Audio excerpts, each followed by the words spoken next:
Joseph Goebbels, the ascent of the master propagandist. Paul Joseph Goebbels was born on October 29, 1897, in the small town of Reit in western Germany. His family was humble. His father, Fritz Goebbels, worked at a local wick factory and eventually became a foreman. His mother, Katharina Maria Odenhausen, was half Dutch and the daughter of a blacksmith. Joseph and his mother had a strong bond that lasted his entire life. The Goebbels were devout Roman Catholics, and despite rumors later in Joseph's life that they had Jewish ancestry, they were firmly lower middle class. In 1909, they even managed to buy a piano, a sign they were striving for better things. However, Fritz's annual salary was only 4,000 marks, and he had no savings. So Joseph grew up without much wealth and spent his early years trying to climb the social and financial ladder. Goebbels suffered from ill health as a child, including a clubfoot that resulted from osteomyelitis, a swelling of the bone marrow. This condition permanently deformed his leg, and he also struggled with lung problems. These health issues fueled insecurities and a lack of athleticism, deeply impacting his psychology. His physical limitations even led to his rejection from military service during the peak of the First World War, a blow that shaped much of his later life. His writings often reveal a man trying to overcome his physical shortcomings through his pursuits in literature and politics. As Goebbels reached his teenage years and young adulthood, the world around him was in chaos. The summer of 1914 marked the beginning of a major conflict as a regional crisis in the Balkans escalated into a full-scale war involving all of Europe's major powers. On one side stood Britain, France, Italy, and Russia, with the United States joining these Allied powers in 1917. Opposing them, the Central Powers consisted of the German Empire, the Austro-Hungarian Empire, and the Ottoman Turkish Empire. From rejection to resentment, the shaping of a Nazi propagandist. Growing up in Western Germany, Goebbels would often see German soldiers on trains heading to the Western Front in northeastern France. There, from 1914 to 1918, much of the fighting involved brutal trench warfare. Being rejected by the military during these critical years deeply affected the young Goebbels. Germany ultimately lost the war in November 1918 and was subjected to harsh peace treaties in 1919, collectively known as the Treaty of Versailles. This treaty took a lot of land from Germany to help form Poland, a new country to the east. Under the Treaty of Versailles, Germany also had to pay a lot of money to France and Britain for starting the war, and was forced to drastically cut its army size. The treaty also banned Germany from having military forces in the Rhineland, a western region of the country. These terms were negotiated by the government of the newly formed Weimar Republic, named after the town where it was established in early 1919. Over time, Weimar became a term of disdain used to describe those who negotiated Germany's defeat. These negotiators were harshly labeled as the November criminals. Goebbels' life during these years was very influential in shaping his future. At one point, he even thought about becoming a priest, but he gradually moved away from the strong Catholic beliefs of his family. He studied at several universities, including Bonn, Munich, Würzburg, and Freiburg, and finally earned a PhD in German philology from Heidelberg University in 1921 when he was only 24. He later published this work, one of the 14 books he wrote by 1940. During his university years in the early 1920s, Goebbels threw himself into the world of German expressionism and romanticism, attempting to carve out a career as a writer. His novel, Michael, A German Destiny in Diary Form published in 1923, reflected his deep-seated nationalism and romantic idealism, yet it failed to gain the acclaim he so desperately sought. This lack of recognition in the literary world left him deeply disillusioned, fueling a bitterness that would later be redirected into his political ambitions. After Heidelberg, Goebbels tried to make a name for himself as a journalist, novelist, and playwright in the early 1920s, but didn't find much success. His situation was somewhat similar to Hitler's earlier failed ambition to become a watercolor artist. Goebbels wanted to succeed in arts and literature, but he kept hitting roadblocks. By 1923 and 1924, he grew increasingly frustrated and disillusioned, much like many other young Germans after the war. During this time, Goebbels was drawn to a controversial new political party in Bavaria, the National Socialist German Workers' Party, or Nazi Party, established in Munich in 1920. The party aimed to overturn the harsh terms of the Treaty of Versailles, rebuild and expand the German military, and reclaim territories in Eastern Europe. From the start, the party was fiercely anti-Semitic, aiming to completely exclude Jews from German life. Led by a young Austrian named Adolf Hitler, the Nazis even tried to seize power with a failed coup in Munich on November 8, 1923, known as the Beer Hall Putsch. The uprising was quickly shut down, and Hitler and several associates were arrested and tried for treason in March 1924. From party spokesman to Hitler's propagandist, Goebbels' rise in the Nazi Party. The failed uprising in 1923 might have sparked Goebbels' interest in the Nazi Party. Throughout 1924, he was increasingly involved in right-wing political groups. His shift towards radical views could have been influenced by the French and Belgian troops occupying the Ruhr area of Western Germany from January 1923 to August 1925, after Germany failed to pay war reparations. On October 22, 1924, Belgian police searched the Goebbels family home in Reit, and Goebbels was questioned by the occupation police the next day. Not long after, on November 1924, he wrote an article in a newspaper calling for Hitler's early release from prison. Hitler was released in December 1924, and by then, Goebbels had joined the Nazi Party, starting a relationship that would define the rest of his life. Goebbels' involvement in the Nazi Party grew significantly after this. A lot of what we know about his life from the mid-1920s onwards comes from his own extensive diaries, which he kept from 1923 until his death in 1945. These diaries, which stretch across 32 volumes in modern print and were only fully available after 2008, offer a detailed view of his life, career, and thoughts. They also provide insights into Hitler's thinking and actions during his rise to power, making them an invaluable resource for understanding this period in history. The diaries provide a lot of information about Goebbels' early years in the Nazi Party. Initially, he was under the wing of Gregor Strasser, an influential member who led a faction of the party that was more socialist and anti-capitalist, differing from Hitler's more right-wing views. Thanks to Strasser's influence, Goebbels was appointed as a spokesperson for the party in the Rhineland, his home region, in 1924. This is also when he started his work as a propagandist, writing and editing for the party's newspaper, the Völkischer Beobachter Asterisk, or the People's Observer. During the mid-1920s, Goebbels found himself at the center of a power struggle within the Nazi Party about its future direction. This conflict was between Hitler, who pushed for a strong anti-Semitic and nationalist stance with only a slight nod to socialism, and Strasser. Goebbels' diaries show that he was torn between the two. He appreciated Strasser's focus on social issues but started leaning towards Hitler's ideas after reading Hitler's anti-Semitic book *Mein Kampf*, or *My Struggle*, which Hitler wrote in prison after the failed Beer Hall Putsch in 1924, with the first volume coming out in 1925.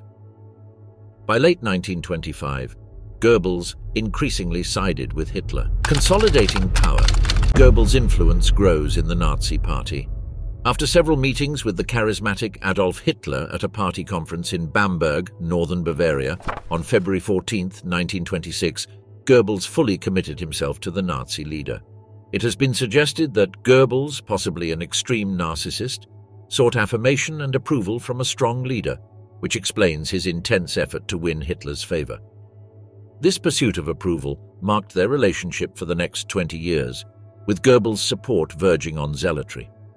Recognizing his loyalty and rising influence, Goebbels was appointed as the Gauleiter, or regional commander of Berlin within the Nazi Party, in August 1926, a role he held until his death in 1945. In Berlin, Goebbels crafted many of the propaganda techniques that would later define the Nazis. He used large, eye-catching posters with bold red and black colors and the swastika symbol. He also started a party newspaper called Der Angriff, or The Attack, and orchestrated a campaign of violence and intimidation. Goebbels directed the SA, the Nazis' paramilitary unit, to carry out aggressive acts and stir up trouble in Berlin's beer halls, furthering the party's influence in the capital. As a result of his efforts, Goebbels was elected to the German parliament, the Reichstag, in the elections on May 20, 1928, His victory was unexpected since the Nazis didn't do well in that election, especially in the cities, and their support was mostly in the Munich area of Bavaria and some rural parts.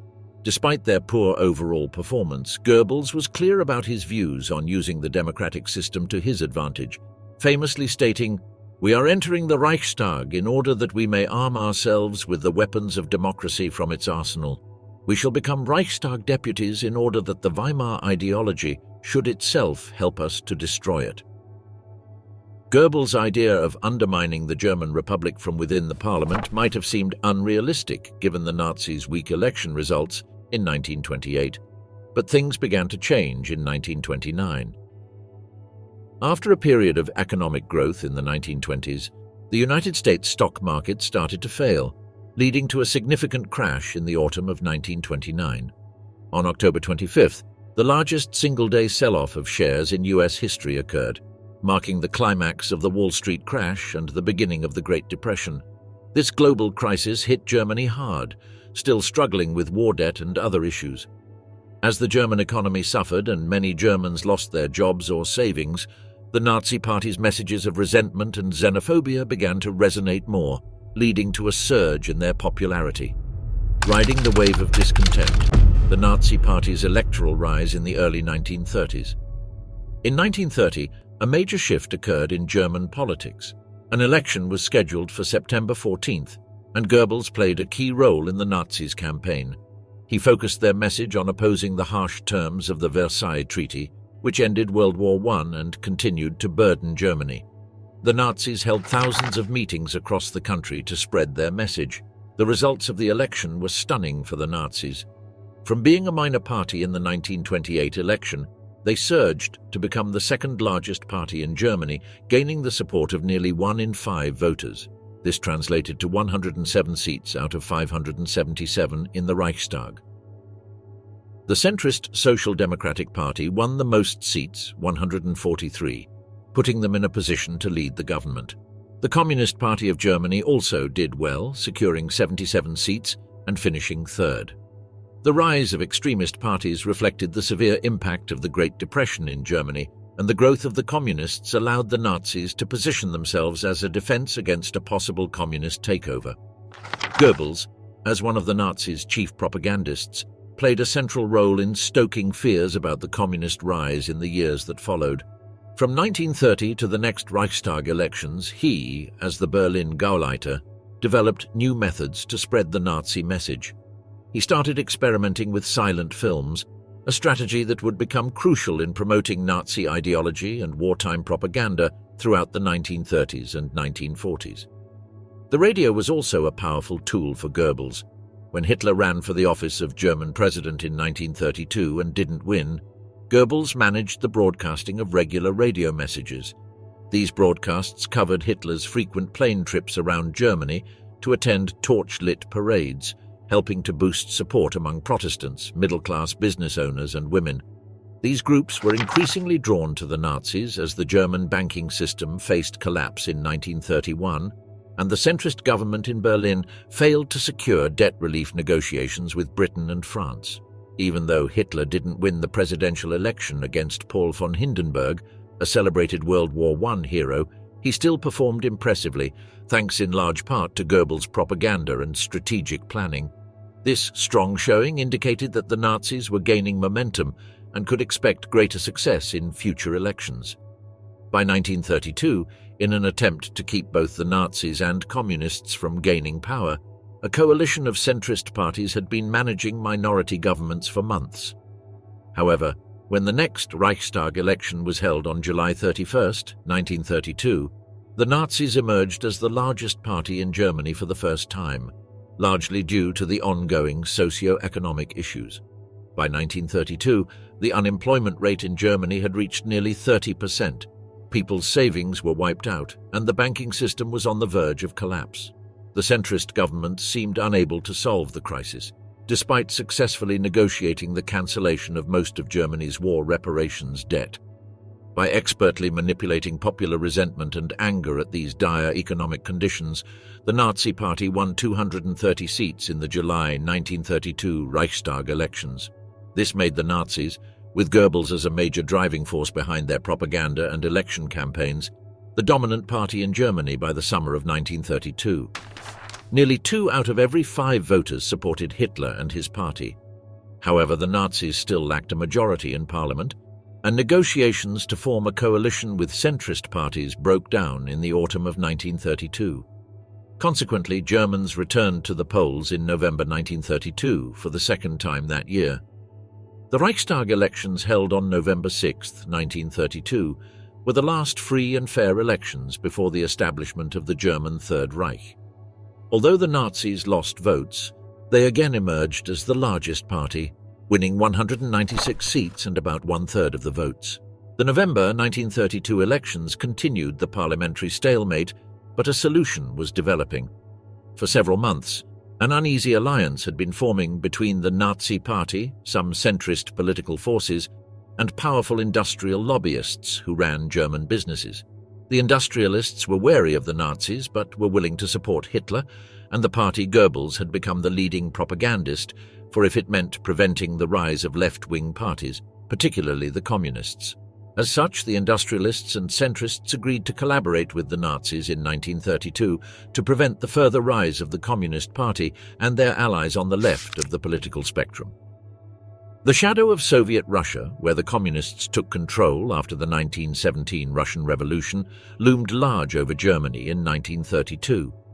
This fear helped pave the way for Hitler's rise and the eventual downfall of the Weimar Republic.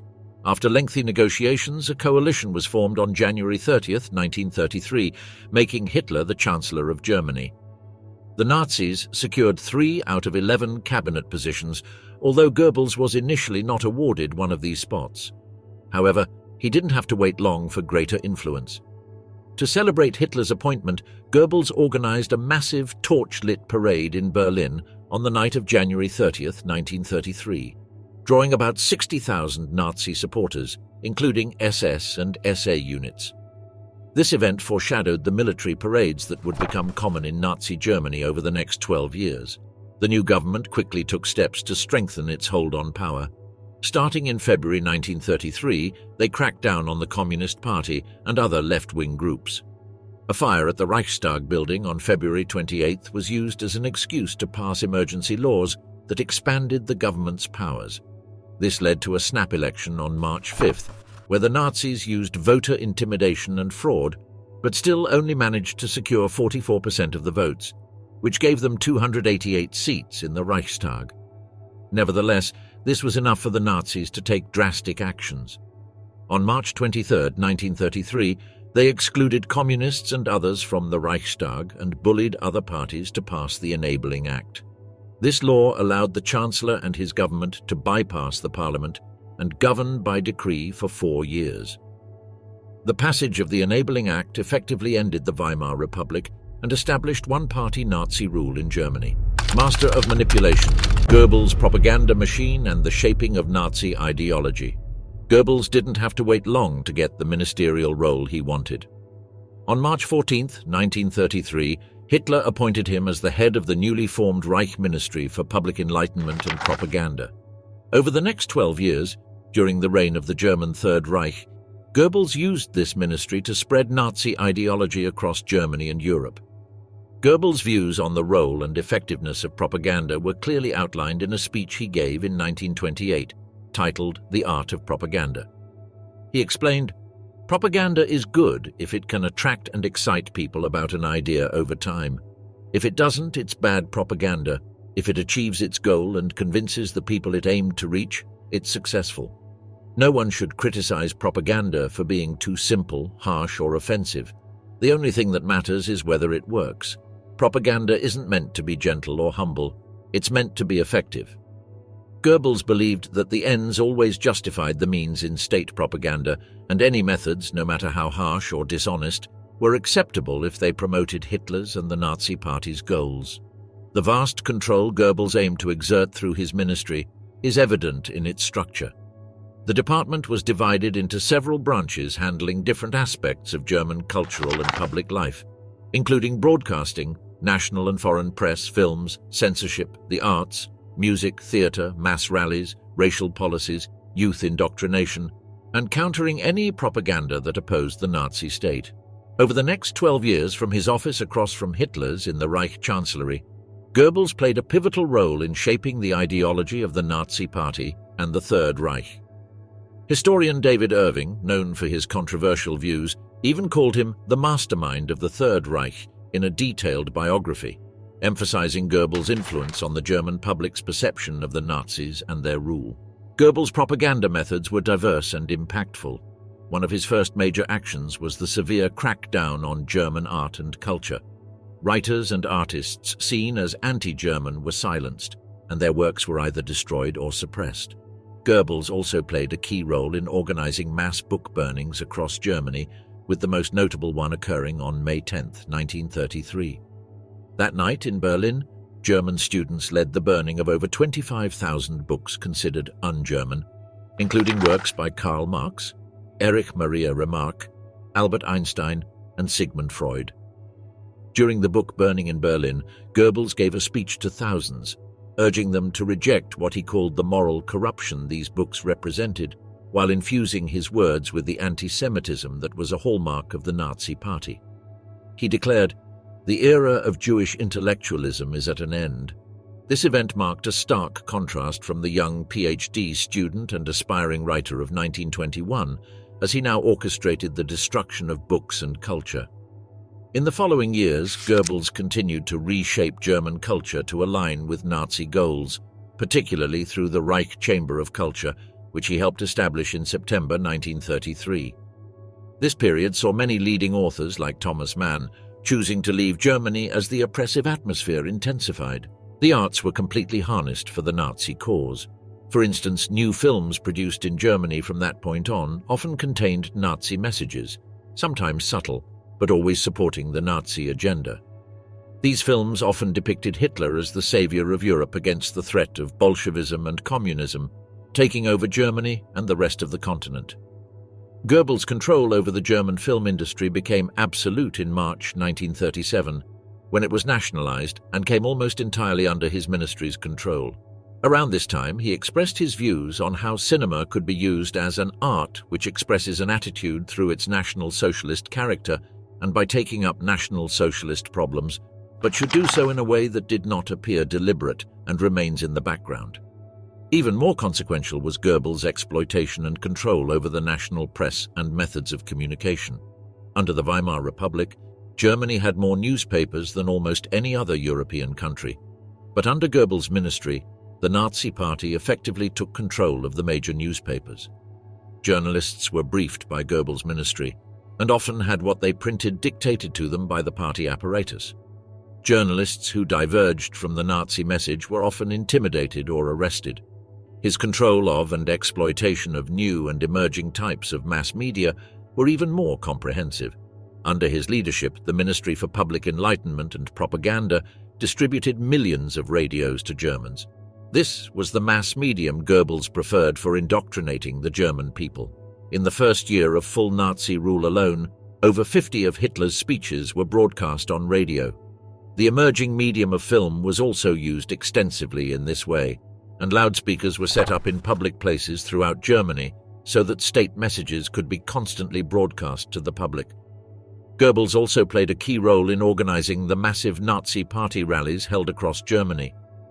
The most infamous was the 1934 Nazi Party Congress in Nuremberg, immortalized in Leni Riefenstahl's propaganda film, The Triumph of the Will.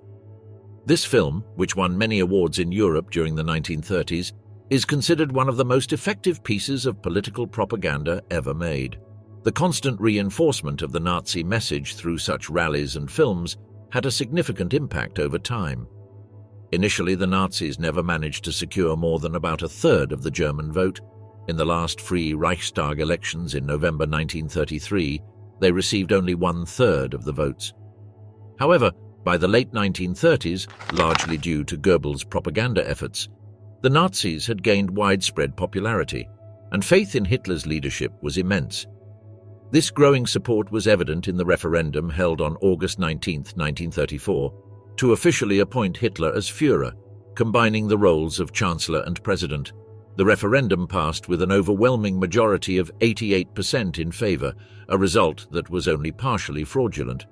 This indicated the increasing popularity of the Nazis, and it is clear that Goebbels' work as a propagandist played a crucial role in their success after seizing power in the 1930s. Rising power and ruthless persecution.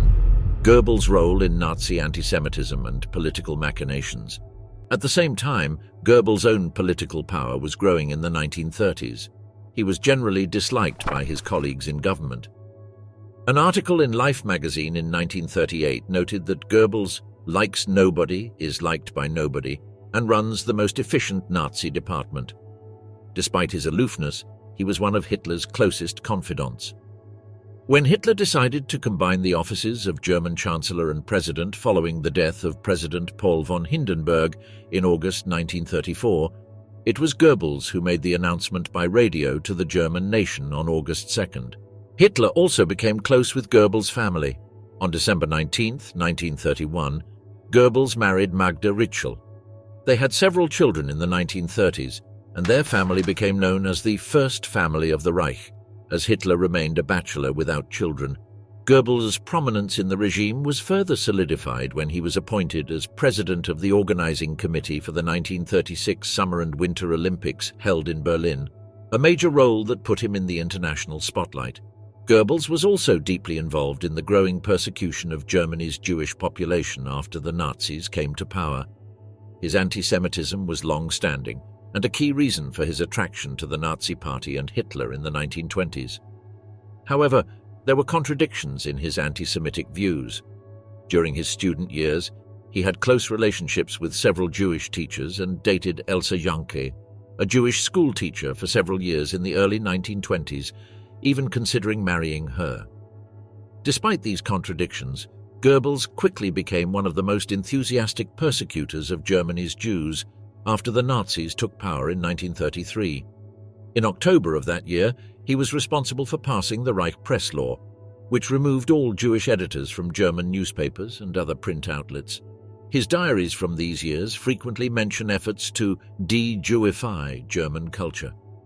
When the Nuremberg laws were passed on September 15, 1935, effectively banning Jews from holding German citizenship and marrying Germans, Goebbels was quick to justify these prohibitions and attacks on Jews through propaganda pieces published in outlets like the newspaper Der Stürmer. His propaganda continued to fuel the Nazi state's growing anti-Semitism as the first concentration camps were set up in Germany to house political prisoners, including many Jews. In early November 1938, Goebbels played a central role in the worst anti-Semitic pogrom in Germany before the outbreak of World War II. On November 7, 1938, a Jewish teenager named Herschel Grinspan shot a German diplomat, Ernst vom Rath, at the German embassy in Paris. Vom Rath died 2 days later on November 9th. That evening, Goebbels gave a speech at an event commemorating the 15th anniversary of the Beer Hall Putsch of 1923, where he signaled that spontaneous acts of violence and attacks on Jews and their property would be tolerated by the government in response to vom Rath's death.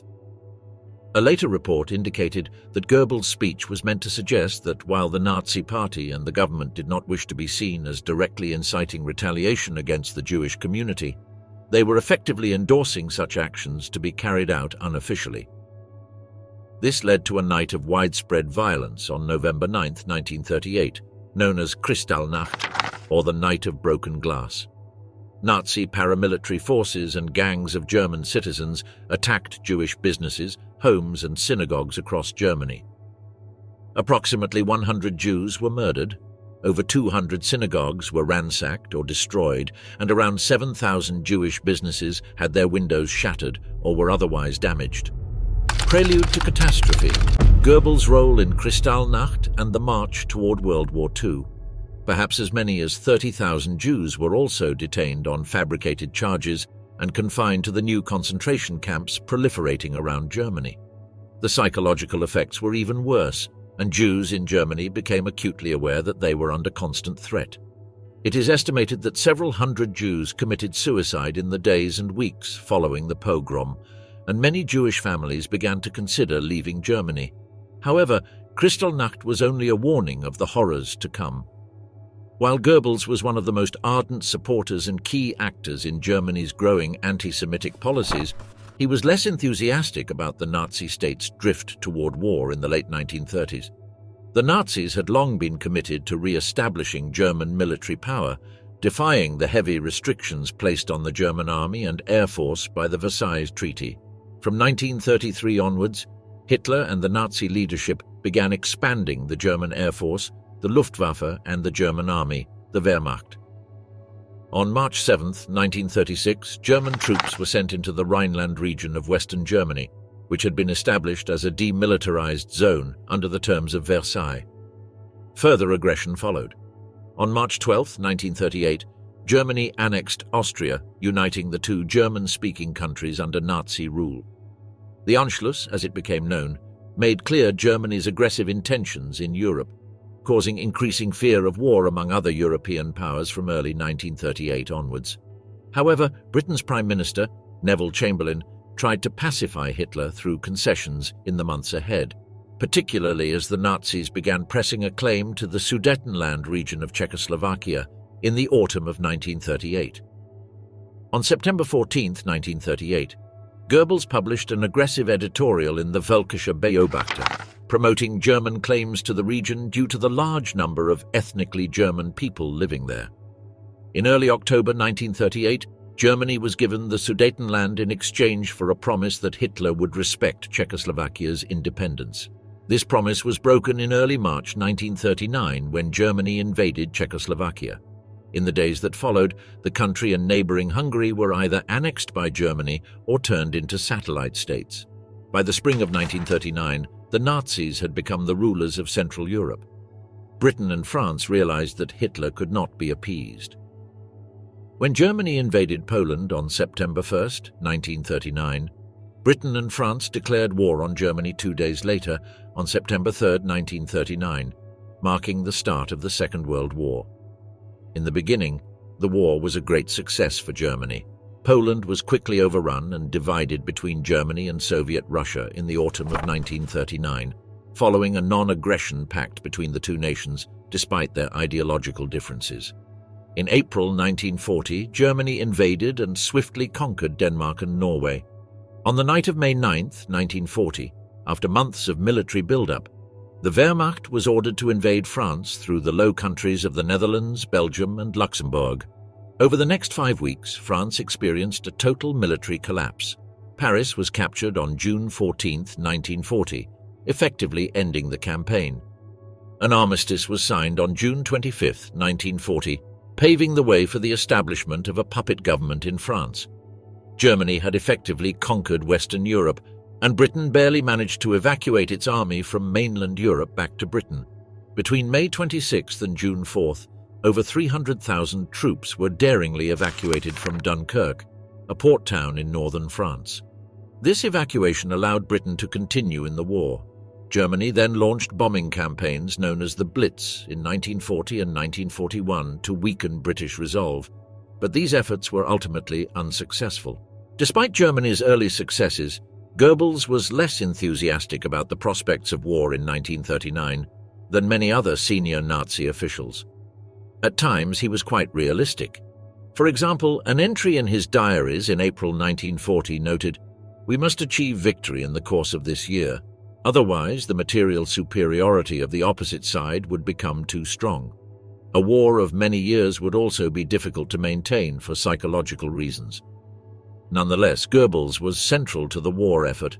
The Reich Ministry for Public Enlightenment and Propaganda was responsible for shaping the state's message about the war and controlling what German citizens were told about the ongoing conflict. From the start of the invasion of the Low Countries and France in May 1940, Goebbels wrote and published editorials that were broadcast nationally on German radio and often printed in newspapers. Between May 1940 and the spring of 1945, Goebbels published 218 editorials in the newspaper he founded, Das Reich, the Empire, which was published weekly. Goebbels' writings, glorifying the war effort and denouncing Germany's enemies, were a constant presence in the paper. As the war progressed, Goebbels increasingly used film to glorify the German war effort at home and abroad. Films showing the German armies advancing through Poland and France became staples of German life. However, from late 1941 onwards, as the German army began to face more setbacks, these depictions of German valor had to be increasingly doctored. Goebbels' role shifted to managing the expectations of the German people. From the spring of 1942 onwards, his focus was on fostering resolve in a war that would not end soon and was likely doomed to end in German defeat. Goebbels was also central to the increasingly brutal persecution of the Jews in Germany and occupied Europe. On January 30, 1939, Hitler delivered a speech in the Reichstag, which Goebbels had helped write, declaring that if Europe was plunged into war, the Jewish people would be held responsible and the annihilation of the Jews of Europe would be undertaken. This threat was systematically put into action in the years that followed. Following the conquest of Poland, a massive ghetto was established in Warsaw in October 1939, populated largely by Poland's significant Jewish population. The following month, Polish Jews were legally required to wear armbands or yellow stars to identify themselves as Jews. This requirement was eventually imposed in Germany by Goebbels' direct order in September 1941. On May 20, 1940, a concentration camp was established at Auschwitz in southern Poland, which would become the epicenter of the Holocaust in the years ahead. However, the most horrific phase of the Nazi state's persecution of the Jewish people did not occur until 1942. On January 20, 1942, at the Wannsee Conference in a Berlin suburb, the Nazi Party effectively decided to begin the systematic extermination of the Jews in Nazi-occupied Europe. This plan, known as the Final Solution, resulted in the Holocaust, which saw approximately 6 million Jews murdered between 1942 and the end of the war in 1945. Goebbels played a significant role in the persecution of Europe's Jews and the development of the Final Solution and the Holocaust. In a radio address on November 16, 1941, as the Nazi hierarchy was developing a more extreme approach towards the Jews, Goebbels made his views clear. He claimed that the Jews were responsible for the war engulfing Europe and much of the world. The Jews, Goebbels asserted, were receiving a penalty that is certainly hard, but more than deserved. He continued, "The Jews must be removed from the German community, for they endanger our national unity. This is an elementary principle of racial, national, and social hygiene. Who cares about their difficulties?" Goebbels' anti-Semitism was extreme by the early 1940s, further demonstrated by the production of anti-Semitic propaganda films during the war, such as The Eternal Jew, made in 1940. In this film, Jews were depicted as parasites undermining social and political order. Goebbels' efforts to sway public opinion against the Jews of Germany and Europe were largely responsible for creating an environment where hundreds of thousands of people became at least partially complicit in the murders of millions of Europe's Jews in the following years. Moreover, there is no doubt that Goebbels was fully aware of what was happening at Auschwitz and the other extermination and labor camps in Eastern and Central Europe. After receiving details of the Wannsee Conference in early March 1942, Goebbels noted in his diary that he assumed about 40% of the Jews in these camps would be put to work producing armaments and other war material. But in a chilling turn of phrase, he stated that the other 60% would almost certainly be liquidated. Goebbels was one of the central architects of the sustained policy of anti-Semitism in Nazi Germany and the Holocaust itself. As the Jews of Berlin were being deported to concentration camps in the early summer of 1942, Goebbels urged Hitler to speed up this process. He even suggested that it might be more efficient to liquidate them in Berlin rather than shipping them to the camps. As the Final Solution was being developed, German fortunes in the war were declining. In the summer of 1941, Hitler shifted his focus from Britain and Western Europe to the East. He believed it was time to confront Bolshevik Russia and acquire Lebensraum, or living space, for the German people in Eastern Europe.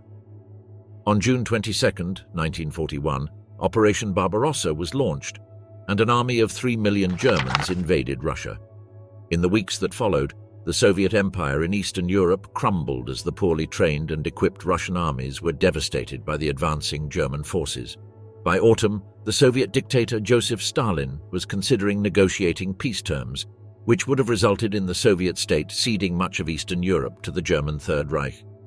However, Hitler's ambitions got the better of him. Envisioning a total victory over Bolshevism, he directed further drives towards the major Russian cities of Leningrad, Moscow, and Stalingrad. This was to be the fatal moment for the Third Reich. Total war, Goebbels' desperate measures, and the turning tide of WWII. As the harsh Russian winter of 1941 set in, the German army's progress eastward slowed dramatically. They faced a Russian army that, despite suffering enormous casualties, had a seemingly endless supply of manpower. The German Wehrmacht, ill-prepared for the winter with inadequate clothing and arms, began to experience significant setbacks on the Eastern Front. Goebbels played a central role in addressing these challenges. On December 17, 1941, he was put in charge of a campaign in Germany to collect winter clothing urgently needed for the troops on the Eastern Front. By the spring of 1942, a stalemate had developed on the fronts near Leningrad, Moscow, and Stalingrad, with the latter city enduring one of the bloodiest and most catastrophic sieges in modern warfare. As winter 1942 approached, more resources were poured into Stalingrad, which had become the focal point of the war. The confrontation between Nazi Germany and Soviet Russia would be decided there. When the siege finally ended in early 1943 with a Soviet victory, the war's outcome was effectively sealed. The Russians began their relentless advance westward, reclaiming all the territories in Eastern and Central Europe that the Nazis had occupied between 1939 and 1941. The Third Reich's fortunes continued to decline. A southern front opened in Italy when a combined British and American force invaded Sicily on July 10, 1943. The Western Front was established when the Western Allies invaded France on D-Day, June 6, 1944. From 1942 onwards, Goebbels took on an increasingly important role in the war effort as Germany faced escalating military setbacks. Recent research has shown that several Nazi leaders, including Hitler and Hermann Göring, the head of the Luftwaffe, became increasingly incapacitated due to various illnesses and drug addiction, with Göring heavily addicted to opiates. As Hitler sank into a state of delusion about Germany's war prospects and required ever greater amounts of painkillers, more of the day-to-day direction of the government in Berlin fell on Goebbels' shoulders, especially since Hitler was often secluded in a military bunker in Poland. Goebbels was one of the most clear-sighted among the German leadership. While Hitler remained broadly delusional about the prospects of victory until late in the war, Goebbels was aware as early as 1942 of the unlikelihood of a German victory, especially after the Russian campaign stalled in 1941. This became even clearer in the winter of 1942 when Germany faced defeat at the Battle of Stalingrad. As a result, from the spring of 1943, Goebbels began advocating for what he called total war, meaning that all state resources would be employed to the maximum extent to fight the war. On February 18, 1943, at a meeting of the Nazi faithful at the Berlin Sportpalast, a huge sports stadium in the capital, Goebbels delivered what is considered his most famous speech. He asserted that Germans would need to adopt a Spartan, exhausting way of life, working 14 to 16-hour days to maintain the war effort. This, he argued, was necessary to prevent Europe from falling almost entirely under the control of Bolshevik Russia. Stirring up the thousands of attendees selected for their strong Nazi loyalty, he ended his speech by asking the frenzied crowd, "Do you want total war?" The final fanaticism, Goebbels' role in the desperate defense of the Reich. Although Hitler was eventually convinced by the idea of total war, he didn't officially appoint Goebbels as Reich plenipotentiary for the total war effort until July 23, 1944. This was just 3 days after a failed coup attempt by senior Wehrmacht officers who tried to assassinate Hitler and end the war. Shocked by the coup attempt, Hitler quickly committed to Goebbels' extreme plan for total war. In this new position, Goebbels was responsible for mobilizing all parts of society to support the military effort. This appointment was a major confirmation of Goebbels' seniority within the Nazi leadership, essentially acknowledging that Goebbels had supplanted Hermann Göring as Hitler's second-in-command and was now his designated successor. Goebbels' efforts to implement his total war ideas in the following weeks and months met with mixed results.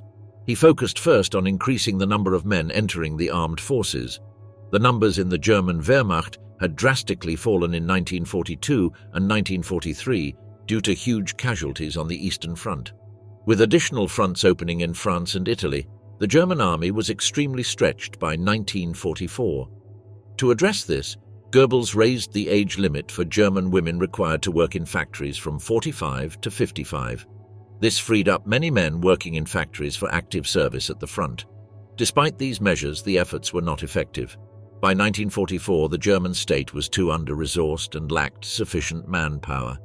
The additional men conscripted into the German army were simply replacing those dying or being captured daily, as the Russians advanced from the east and the Americans and British from the west and south. Ultimately, total war achieved little more than further impoverishing the German people and conscripting old men and boys into the German army during the last desperate stages of the war in the winter of 1944 and the spring of 1945. Yet Goebbels never wavered. The last of his 218 wartime editorials in Das Reich called for resistance to the very end, even as Soviet armies closed in on central Berlin. In January 1945, Soviet forces crossed into eastern Germany while the Americans and British simultaneously advanced into the Rhineland in western Germany. This followed a bitter struggle in the Ardennes forest of Belgium and Luxembourg in December 1944 and January 1945. German defeat was clearly just months away. Hitler and the Nazi leadership clung to the hope that a falling out might occur between the English-speaking Allies and the Russians, which might work in Germany's favor. However, this never happened. By the spring of 1945, the only question was whether the Russians advancing from the east or the British and Americans from the west would seize Berlin first. Despite these setbacks, Goebbels' commitment to total war never wavered. His fanaticism was most forcefully expressed in the final weeks of the war in an article in Das Reich magazine published on April 22, 1945, entitled "Resistance at Any Price." In this article, Goebbels laid bare his willingness to let everything in Germany be destroyed in defense of the remnants of the Reich. The war has reached a stage at which only the full efforts of the nation and of each individual can save us. The defense of our freedom no longer depends on the army fighting at the front. Each civilian, each man and woman and boy and girl must fight with unequaled fanaticism. No village and no city may give in to the enemy. Goebbels' last days, his enduring influence on the Third Reich. Perhaps it was Goebbels' unwavering fanaticism and commitment to the Nazi cause in the final days of the Third Reich that led Hitler to appoint his propaganda minister as his successor when he decided to end his life on April 30, 1945. Goebbels' few hours as head of the German state were a grim conclusion to his own life. On May 1st, a day after Hitler's suicide, Goebbels sent a ceasefire offer to General Vasily Zhukov, the head of the Soviet army's assault on Berlin. When this was rejected, he decided to follow his master's example. Later that day, Joseph and Magda Goebbels had their 6 children sedated with morphine before killing them by force-feeding them cyanide once they had lost consciousness. Joseph and Magda then went upstairs and committed suicide in the garden of the Reich Chancellery, thus ending the life of the mastermind behind much of the Nazi Party's ideology. Their bodies were discovered on May 2, 1945, when Soviet troops took control of the Reich Chancellery bunker complex. The exact details of the children's deaths were reconstructed through the accounts of several witnesses, including Rokas Misch, the bunker's telephone operator, and the later investigations by the Soviet authorities. Few individuals were as critical in shaping the Third Reich as Joseph Goebbels. Both before the party came to power and as Reich Minister for Public Enlightenment and Propaganda, he played a key role in presenting the Nazi message to German citizens and the wider world. The visual image we have of the Nazi Party, dominated by huge parades with massive red and black banners, is largely due to Goebbels' choreography and design of these events and the public image of the Nazis. From 1939, Goebbels was the decisive figure in determining what information about the war effort was provided to German citizens and how it was presented. He also pushed for an increasingly fanatical all-out war as plenipotentiary for total war. Moreover, he was central in the evolution of the final solution and the Holocaust of Europe's Jews. A zealous adherent of Hitler, Goebbels was perhaps the most clear-sighted of the Nazi leadership about the prospects of German victory in the Second World War, yet his fanatical adherence to the Führer and the tenets of National Socialism led him to favor dragging Europe to the brink of utter destruction. Given how closely his ideology aligned with Hitler's own, it is perhaps unsurprising that the Führer appointed him as his successor.